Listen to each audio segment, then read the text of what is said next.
She scoffed at my wedding photo on his desk, called me worn out. He laughed it off. She's just teasing. So I mailed her a canvas print. Me in Venice, champagne in hand, her ex kissing my cheek. I even wore the necklace he once gave her. Heard she cried in the office kitchen. She's just worn out in this picture, isn't she? Not exactly magazine material. The words hung in the air of Brett's office as I stood frozen in the doorway, brown paper lunch bag clutched in my suddenly sweaty palm. Monica hadn't noticed me yet, her manicured finger tapping our wedding photo on my husband's desk as she leaned over it, speaking to someone on her headset. My throat tightened as I recognized the silver frame I'd carefully selected just 6 months ago. Brett had insisted on displaying it prominently. "So I can see your face when you're not here," he'd said. "I mean, look at those dark circles." "Honeymoon must have been exhausting," Monica continued with a throaty laugh, adjusting her perfectly tailored blazer. "Or maybe marriage already took its toll." I cleared my throat, stepping into the office. "The lunch I promised," I announced, my voice steadier than I felt. Monica's head snapped up, those calculating blue eyes widening for just a fraction of a second before her practiced smile appeared. "Lindsay. What a surprise," she cooed, straightening to her full height, at least 3 inches taller than me in her stilettos. "Brett stepped out for a meeting. Should be back in 10. "I heard what you said." The words tumbled out before I could stop them, surprising even myself with their directness. The homemade turkey club sandwiches suddenly felt childish in their wax paper wrapping. Monica blinked once, then twice before her smile widened. "About the photo? Oh honey, I was just chatting with my friend about wedding pictures in general. You know how they never quite capture us at our best." She didn't even have the decency to look embarrassed. I set the lunch bag on Brett's desk, carefully positioning it next to the silver frame. Our wedding day, me in my mother's restored lace gown, Brett looking handsome and nervous in his charcoal suit. I didn't look worn out. I looked happy. "Brett should be back soon," Monica repeated, sliding back to her desk just outside Brett's door. "I'll let him know you're here." I sank into Brett's leather chair, my fingertips tracing the edge of our photo. 6 months married after 3 years of dating. Brett's promotion to regional sales manager had come just 2 weeks after our honeymoon, bringing us to this sleek midtown office with its view of Manhattan and bringing Monica into our lives as his newly assigned executive assistant. "Sweetheart. What a surprise." Brett's voice boomed as he entered, portfolio tucked under his arm. His smile was genuine, crinkling the corners of his eyes as he leaned down to kiss me. He smelled of coffee and that woodsy cologne I'd given him for Christmas. "I brought lunch," I said, standing to accept his embrace. Over his shoulder, I could see Monica watching us, her expression unreadable. "And I heard your secretary commenting on our wedding photo." Brett's smile faltered slightly. "What do you mean?" "She was talking about me looking worn out in our wedding picture. While you were gone." Brett glanced toward Monica, who was suddenly very interested in her computer screen, then back to me. His laugh was dismissive, a sound I'd never heard directed at me before. "Oh, that's just Monica being Monica. She teases everyone. You should hear what she says about my presentation skills." He squeezed my shoulder. "Don't take it personally." The casual brush-off stung worse than Monica's original comment. I pulled away slightly. "It felt personal, Brett. Linz, she's just got a dry sense of humor. It's how she is with everyone around the office." Brett was already moving on, opening the lunch bag with appreciation. "You made my favorite. And is that your special aioli?" I nodded automatically, watching as he unwrapped the sandwich with childlike enthusiasm. Through the open door, I could see Monica glance our way, her perfectly shaped eyebrow arching slightly before she returned to her typing. "Actually, I think I heard the Johnson file come in," Monica called out, rising from her desk with a folder in hand. She appeared in the doorway, knocking lightly on the already open door. "Sorry to interrupt your lunch." "Perfect timing, come in," Brett replied, gesturing her forward. "Lindsay just brought these amazing sandwiches. There's plenty if you want one." My sandwich turned to sawdust in my mouth as Monica glided into the room, accepting Brett's offer with practiced grace. "That's so thoughtful of you both, but I brought my salad today. Watching the carbs, you know." She patted her flat stomach with a wink. I watched as she handed Brett the folder, their fingers brushing slightly in the exchange. Something shifted in my chest, a tightening I couldn't quite identify. Oh, and Brett, don't forget the conference call at 2. I've prepared those projection slides you needed. The casual intimacy in her voice made my skin prickle. You're a lifesaver, Mon, Brett replied, using a nickname I'd never heard before. Seriously, Lindsay, I don't know what I'd do without her. She remembers everything. Everything except professional boundaries, apparently, I muttered under my breath. What was that? Brett asked, looking up from the folder. Nothing, I replied, forcing a smile. Just thinking about your busy schedule. Monica lingered, making small talk about office gossip. Names and situations I didn't recognize, but that had Brett chuckling easily.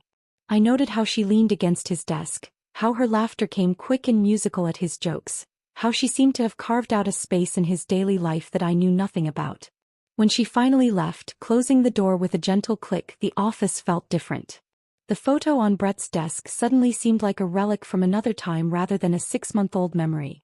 She's nice, right? Brett asked between bites. The whole team loves her.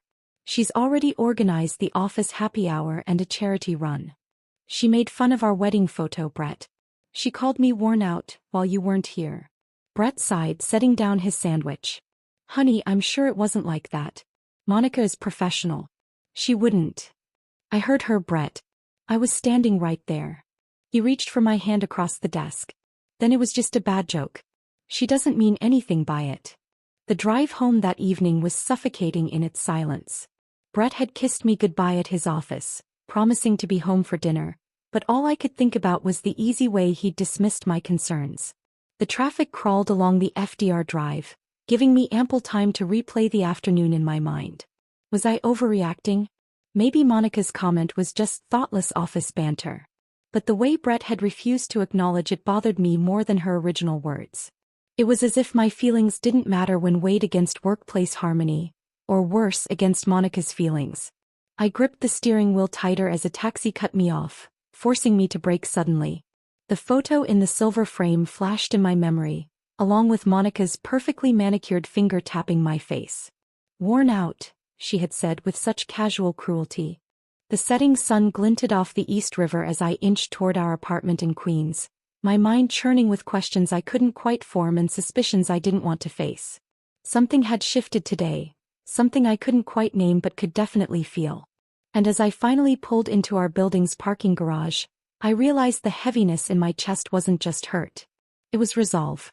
I entered our apartment with that strange new weight in my chest, tossing my keys into the ceramic bowl my mother had given us as a housewarming gift.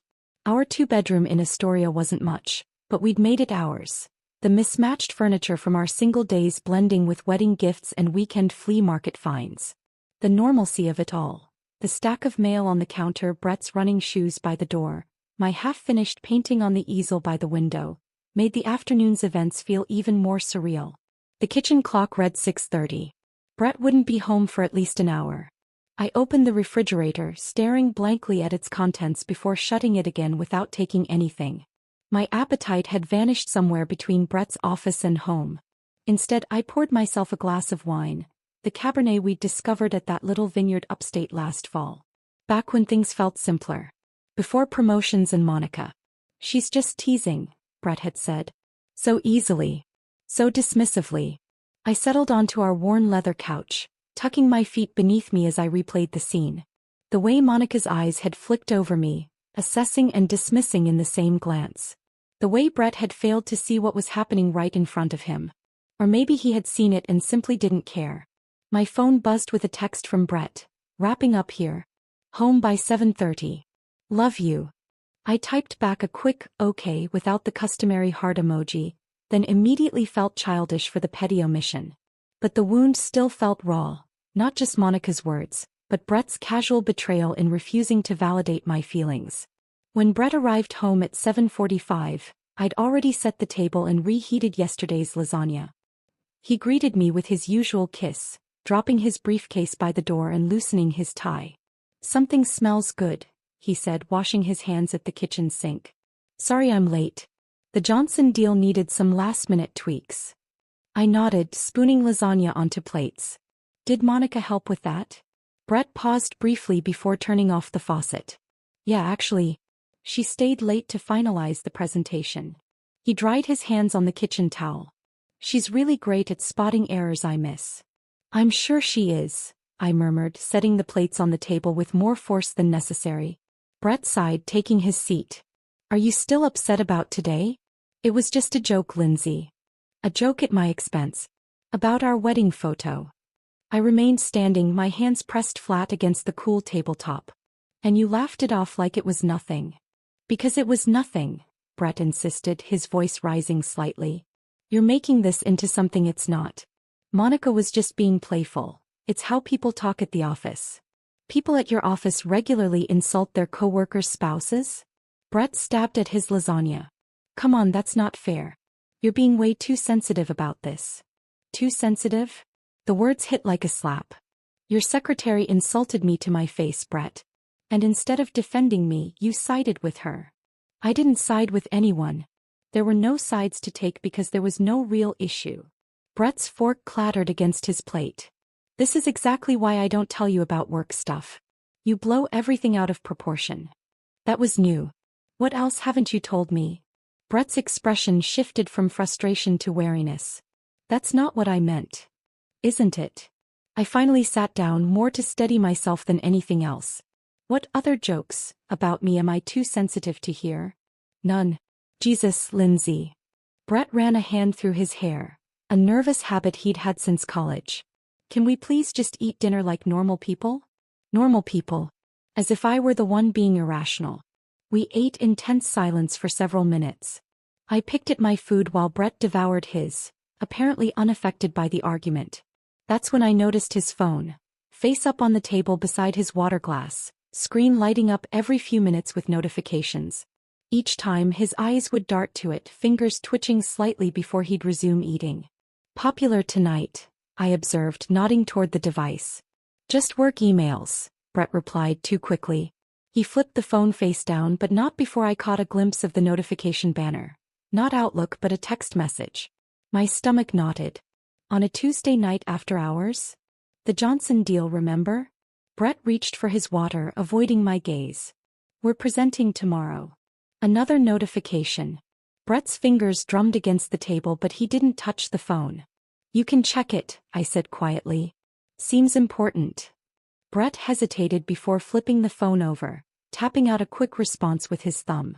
Just Monica with a question about the slides. He set the phone down again, this time tucking it halfway under his plate. Nothing urgent. Monica. A question that couldn't wait until morning. After dinner, Brett volunteered to clean up, a peace offering I accepted without comment. I retreated to the bathroom, standing under the shower's hot spray until my skin flushed pink, as if I could wash away the day's unease. When I emerged, Brett was already in bed, scrolling through his phone. He set it aside quickly when I entered, reaching for the remote instead. Want to watch something? He asked, voice carefully neutral. I nodded, slipping under the covers beside him. We settled on a mindless cooking competition. Safe territory with no room for personal landmines.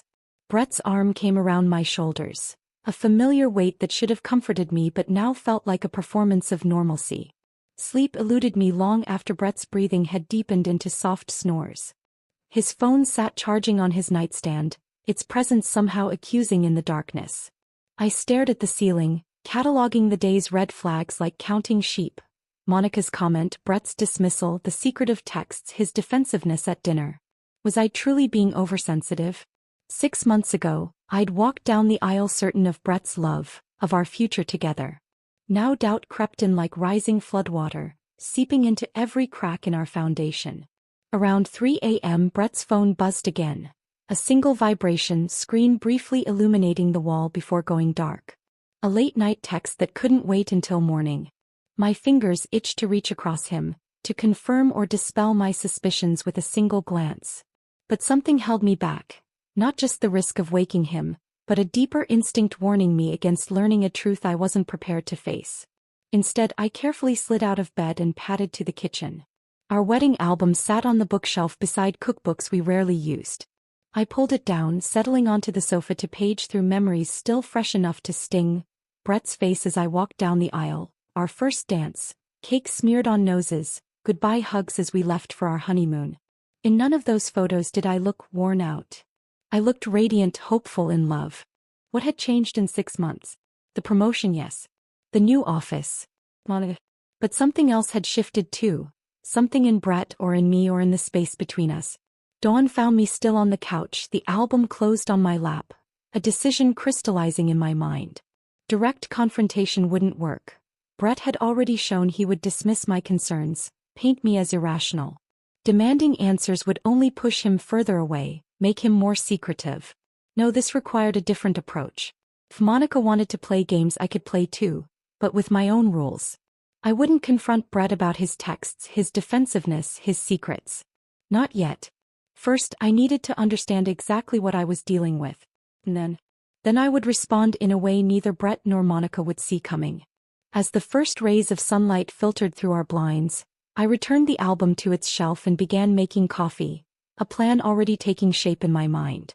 Brett would wake to find his wife smiling, apologetic for overreacting yesterday. He wouldn't suspect a thing. Brett entered the kitchen 15 minutes later, his hair still damp from the shower. He hesitated briefly when he saw me standing there with coffee already brewing, clearly expecting the tension from last night to continue. "Good morning," I said, offering a warm smile that didn't quite reach my eyes. "Coffee's almost ready." Relief washed over his face. "Thanks, babe. Listen, about last night." "Let's not rehash it," I interrupted, sliding a mug toward him. "I thought about it and maybe I did overreact a little. Office culture can be different from what I'm used to." Brett's shoulders visibly relaxed as he doctored his coffee with cream and sugar. "I appreciate that, Linz. I hate fighting with you." "Me too." I leaned against the counter, watching him over the rim of my mug. "Actually, I was thinking I should make more of an effort to get to know your work friends. Maybe we could plan something." Brett nearly choked on his coffee. "Really? I mean, that would be great. The company picnic is next month. Why wait that long? What about happy hour this week?" I suggested casually. "You're always talking about those Thursday gatherings. You'd want to come to that?" Brett looked both pleased and slightly bewildered. "Yeah, sure. The team would love to meet you." "Great," I replied, dropping a kiss on his cheek as I passed by to grab my phone. "Text me the details." As soon as Brett left for work, I dropped the facade. My smile faded, replaced by focused determination as I opened my laptop at the kitchen table. If I was going to understand what I was dealing with, I needed information, not just about Monica but about the entire office dynamic. The company website revealed little beyond professional headshots and bland bios. Monica's LinkedIn profile was equally uninformative, impressive credentials, a carefully curated work history, and an anodyne, passionate about organizational efficiency tagline. Nothing personal, nothing revealing. I switched to Instagram, searching for her name. Her profile was private, but her profile picture showed her on a beach somewhere tropical, sunglasses perched on her perfect nose. I scrolled through the list of mutual connections, surprised to find we shared one. Jenna Wilson, a graphic designer at Brett's company whom I'd met briefly at a holiday party last year. Jenna had seemed friendly enough, unguarded in a way that suggested she wasn't part of any office politics. The perfect source of information. I crafted a casual message. "Hey Jenna. It's Lindsay, Brett Miller's wife. We met at the Christmas party. I'm planning a surprise for Brett's birthday and wanted to get some input from his work friends. Any chance you're free for coffee this week?" Her response came within the hour. "Lindsay. Of course I remember you. Coffee sounds great. Tomorrow at 1? There's a cute place near the office called Grounded." Perfect. The next day I arrived early at the coffee shop, securing a corner table where we could talk without being overheard.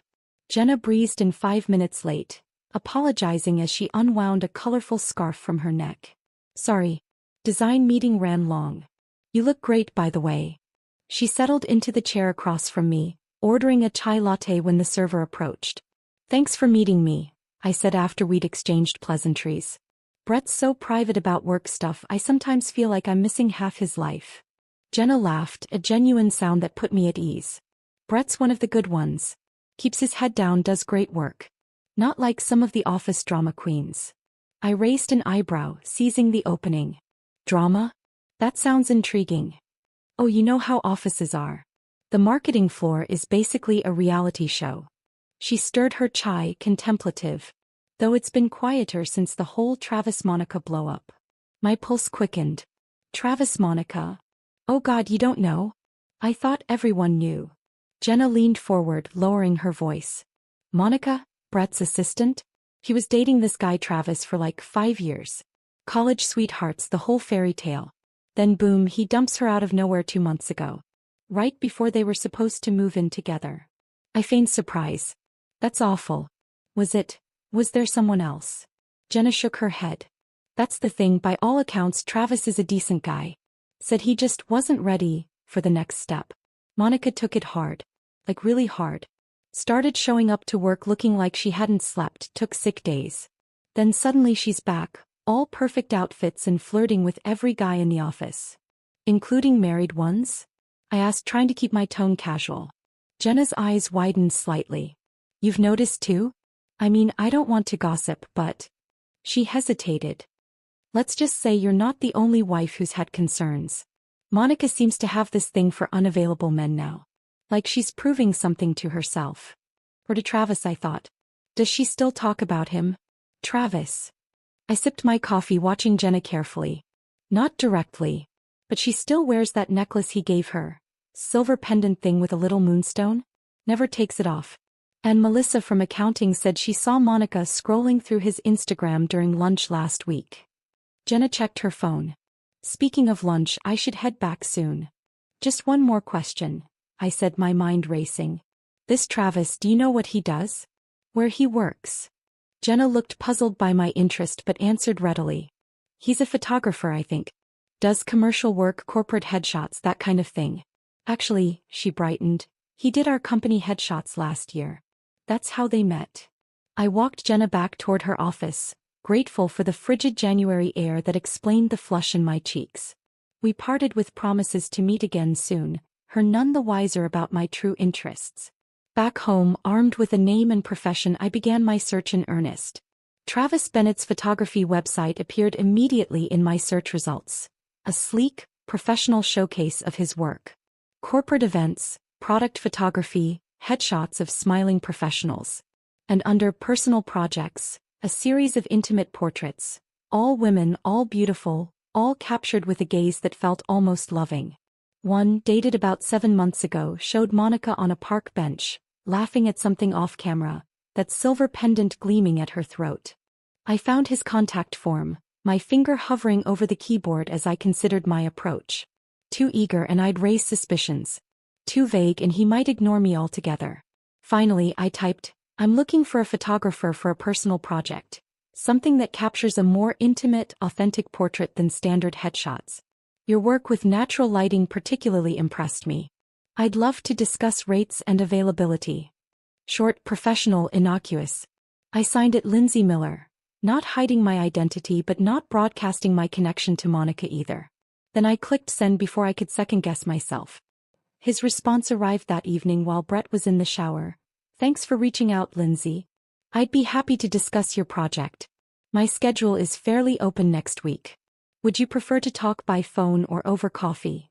I smiled at my phone screen, the first genuine smile in days. Coffee would be great, I replied. Tuesday at 10? There's a place called Grounded that I've heard good things about. The same cafe where I'd met Jenna. A small risk but a calculated one.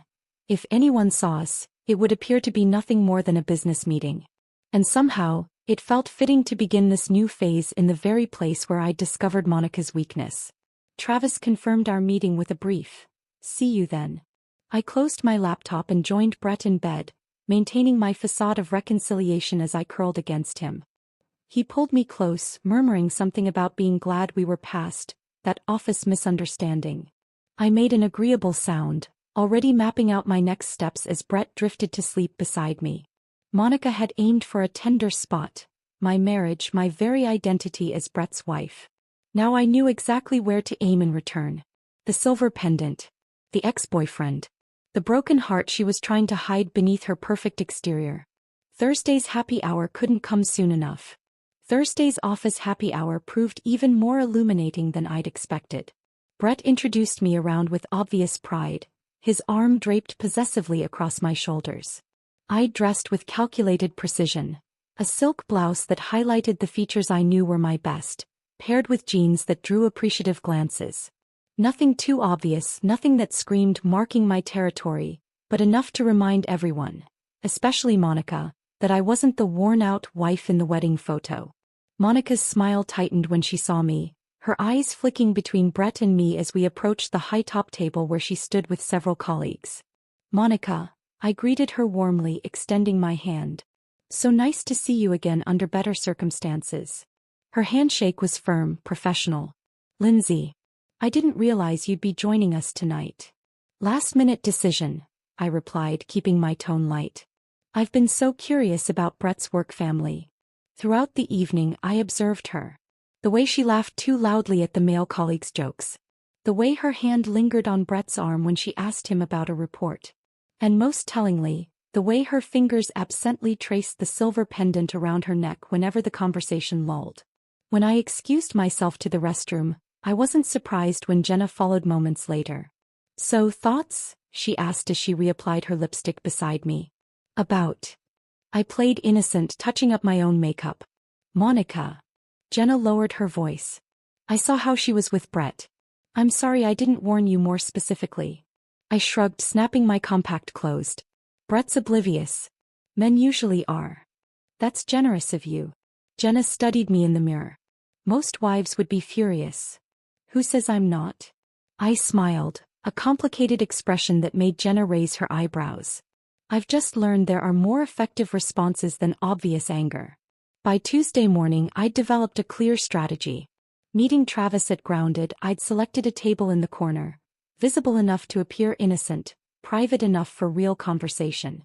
I recognized him immediately from his website photos. Tall with thoughtful brown eyes and an artist's observant gaze. He spotted me too, raising a hand in greeting as he navigated between tables. "Lindsay." His handshake was firm. "Travis Bennett. Thanks for reaching out." "Thanks for meeting me," I replied, noting how his eyes assessed me, not flirtatiously, but with a photographer's attention to angles and light. "Your portfolio is impressive. You mentioned a personal project?" He settled across from me, placing a leather portfolio on the table between us. I took a deliberate breath. "Yes, though I should probably be more direct about what I'm looking for. I want portraits that capture a very specific emotion, victory." His eyebrows rose slightly. "That's specific. May I ask why?" "It's complicated." I hesitated, then decided on a calculated risk. "I believe you know Monica Reeves?" Travis stiffened visibly, his expression closing. "I do. Is this about her?" "In a way," I admitted. "I'm Brett Miller's wife. Brett is Monica's boss." Understanding dawned in his eyes, followed by wariness. "Look, if this is about Monica and me." "It's about Monica and my husband," I interrupted quietly. "Or rather, about how she treated me and how he failed to defend me." I explained the wedding photo incident, keeping my tone measured, reasonable.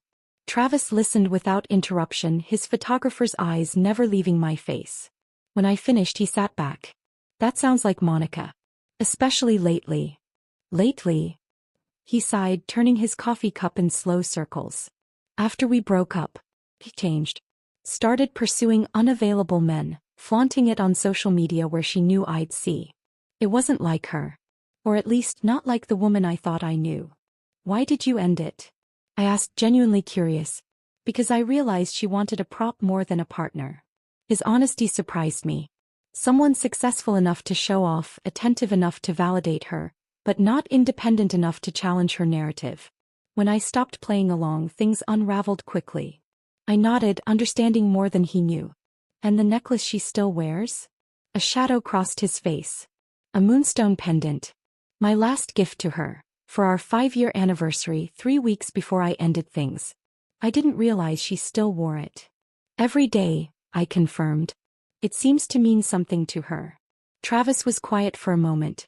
"What exactly are you proposing, Lindsay?" "A photo that would show Monica I'm not to be trifled with. Nothing explicitly cruel, just me looking happy with you in the frame. Wearing a similar necklace." "To what end?" "Peace of mind," I replied simply. "And perhaps a reminder that actions have consequences." He studied me for a long moment. "I should say no." "But you won't," I observed. Travis smiled slightly. "I have a commercial shoot in Chicago next week. The client wants skyline and lakefront imagery for their annual report. If you're serious about this, it would be the perfect backdrop. Chicago. I repeated, intrigued by the unexpected development. Magnificent mile downtown, the works. All expenses covered by the client. He pulled out his phone, checking his calendar. I'll be there Thursday through Saturday. You could fly in Friday, we'd shoot that evening, and you'd be home by Saturday night. And Brett would never need to know, I mused. That part's up to you. Travis shrugged. I'm just offering a professional service. I considered the logistics. A day off work, a plausible excuse for Brett. I'd need to find a necklace similar to Monica's. I have contacts in the jewelry district, Travis offered, then caught himself with a self-deprecating laugh. Listen to me enabling this whole scheme. Having second thoughts? No, he admitted. Monica made her choices. And frankly, what you're proposing is pretty mild as revenge goes. We spent the next hour finalizing details. Flight times, the exact location for the shoot, the artistic direction. Travis was surprisingly enthusiastic about the creative aspects, suggesting the Drake Hotel's terrace for its stunning lake views and iconic Chicago backdrop. We'll need props, he noted, making notes on his phone.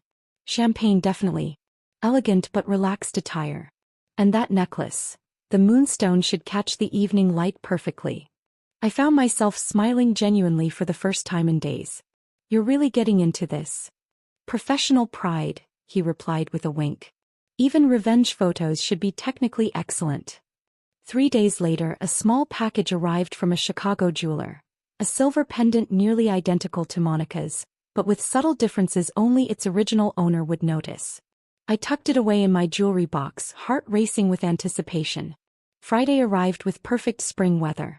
I'd told Brett I was visiting a college friend in Pittsburgh. A plausible lie he accepted without question, too preoccupied with a major client presentation to probe further.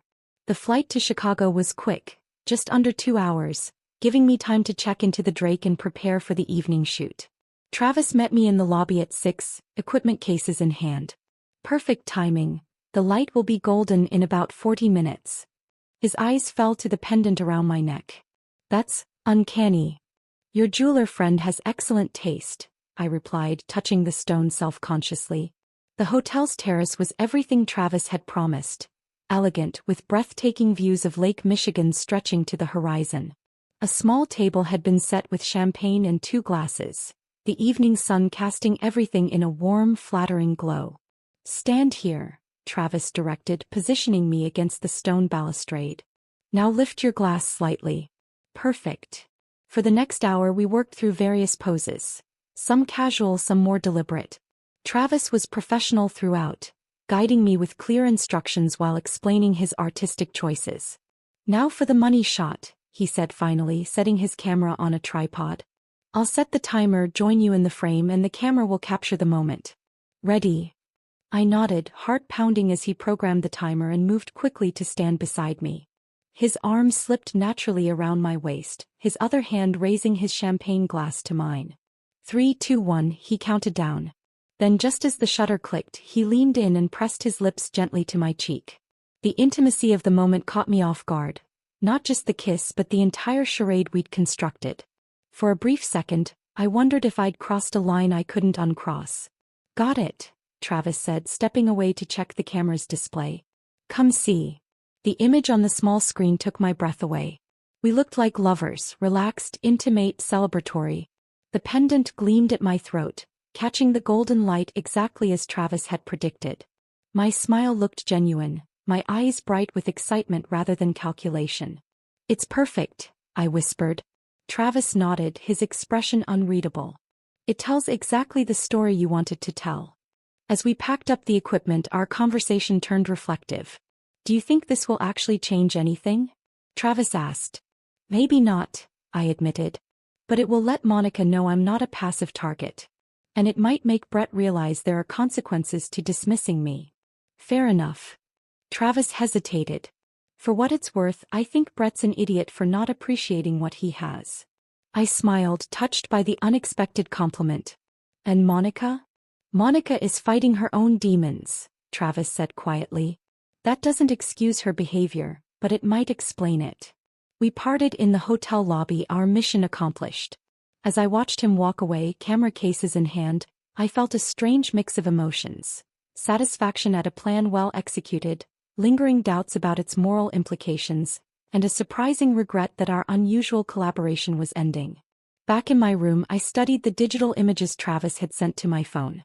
In each one, the pendant caught the light perfectly, a shining silver beacon against my skin, a message only Monica would fully understand. Now all that remained was deciding how best to deliver it. The Saturday flight home from Chicago gave me ample time to finalize my plan. I scrolled through the photos Travis had sent, each one more perfect than the last. But one stood out clearly. The moment he'd kissed my cheek, champagne glass raised in a toast, the golden sunset burnishing everything with a romantic glow. The pendant gleamed at my throat, unmistakable against my skin. I'd expected to feel triumphant. Instead, I felt a complex mix of emotions. Satisfaction, yes, but also a sobering awareness of what I was about to set in motion. Travis's parting words lingered in my mind. Everyone has their reasons. Was I any better than Monica, using a connection with Travis to wound someone else? But then I remembered her casual cruelty, her finger tapping my face in the wedding photo. "Worn out," she'd said. And Brett's dismissive laugh afterward. A betrayal that cut deeper than Monica's original insult. No, this wasn't about petty revenge. This was about respect, about consequences. About making it clear that I wasn't someone who could be mocked without repercussion.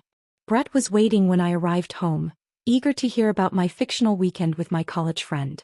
I spun a web of harmless lies, brunch details, a museum visit, catching up on old times. He listened with half an ear, more focused on his upcoming presentation than my fabricated adventures. "How was the office while I was gone?" I asked casually, unpacking my overnight bag. "Busy. The Johnson deal is in the final stretch." Brett's attention remained on his laptop. "Monica stayed late Thursday to help me polish the slides." "Of course she did. That was nice of her." Brett looked up, finally registering something in my tone. "You're not still hung up on that comment about the photo, are you? I thought we were past that." "We are," I lied smoothly. "Just making conversation." On Monday morning, while Brett showered, I placed the order. A 16 by 20 canvas print with a premium glossy finish, rush processing, and delivery to Brett's office scheduled for Wednesday morning. The shipping address read, Monica Reeves, care of Miller Marketing Associates, with a simple note card attached. "Thought you'd appreciate seeing where your gift ended up." The canvas cost nearly $200 with the expedited printing and shipping, but some things were worth the investment. I spent Tuesday in a state of controlled anticipation, rehearsing my next moves. Brett mentioned offhandedly that there was a staff meeting Wednesday morning. Perfect timing for a package delivery when everyone would be gathered in the conference room. Wednesday dawned crisp and clear. I dressed with particular care. A burgundy wrap dress that Brett had always admired, subtle makeup that highlighted my eyes. If I happened to drop by the office later, I wanted to look my best. "You look nice," Brett commented, straightening his tie in the hallway mirror. "Special occasion?" "Just felt like making an effort," I replied, kissing his cheek. "Good luck with your presentation." The tracking notification arrived at 9:48 a.m. Package delivered to receptionist. Right on schedule. The staff meeting would be wrapping up soon, with everyone returning to their desks. Monica would find the package waiting, perhaps open it at her desk where others could see. I nursed a coffee at the cafe across the street from Brett's office building, pretending to read a novel while checking my phone for texts. Nothing from Brett yet, but it was still early. The package might still be sitting unopened on Monica's desk.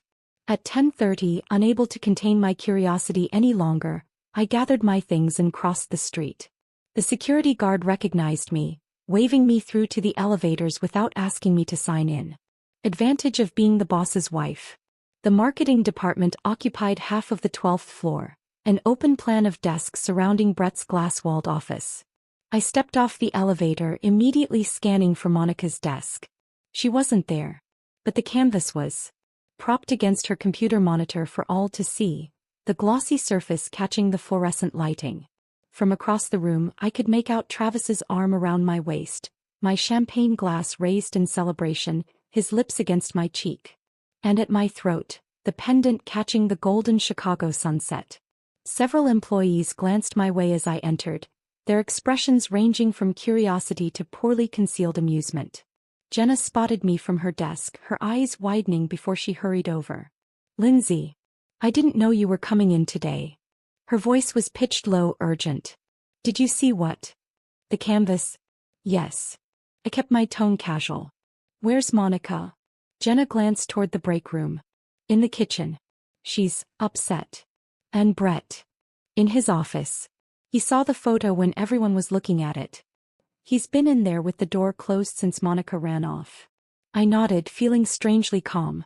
"I think I'll grab a coffee while I'm here." The kitchen was at the far end of the floor, a small space with basic amenities. I found Monica standing by the window, her back to the door, shoulders rigid with tension. She must have heard my footsteps because she turned, her carefully applied makeup streaked with tears, eyes widening when she recognized me.